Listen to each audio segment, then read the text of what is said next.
Soyons saints, en partenariat avec Magnificat. Nous souhaitons une bonne fête au Cyril et nous découvrons Saint Brolillon, évêque espagnol de Saragosse. Dans la famille aristocratique de Brolillon, à la fin du VIe siècle, son père et un de ses frères sont évêques. Un autre frère est abbé, tandis qu'une de ses sœurs est abbesse. Brolillon est lui-même formé très tôt à la vie ascétique dans un monastère de Saragosse.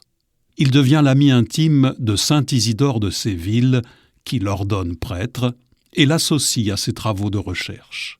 Puis Brolillon rentre à Saragosse auprès de son frère évêque.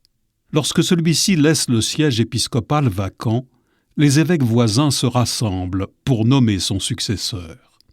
C'est alors qu'un globe de feu descend du ciel et s'arrête au-dessus de Brolillon, le désignant par les mots du prophète Isaïe « Voici mon serviteur que je soutiens, mon élu qui a toute ma faveur. » Il participe à de nombreux conciles nationaux et use de son autorité et de sa compétence pour unifier la discipline ecclésiastique d'Espagne.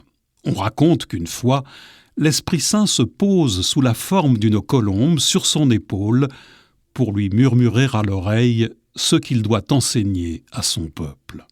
Ses fonctions d'évêque ne l'empêchent pas de s'occuper de son église, Sainte Marie Majeure de Saragosse, menant une vie éloignée de toute richesse. Il porte les habits les plus communs, pratique le jeûne avec assiduité. Il aime servir les pauvres et cherche à être disponible pour chacune des brebis de son évêché.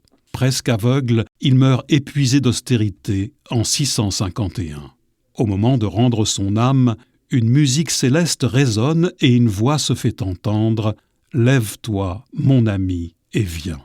Le saint prêtre répond alors dans un dernier souffle « Je m'en vais, mon Seigneur, je suis prêt ».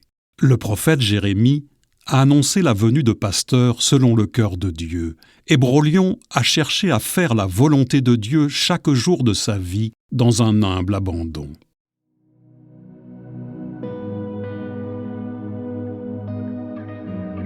Que l'Esprit Saint, à la prière de saint Brolillon, inspire aux évêques la manière d'enseigner la foi reçue du Christ et d'en vivre.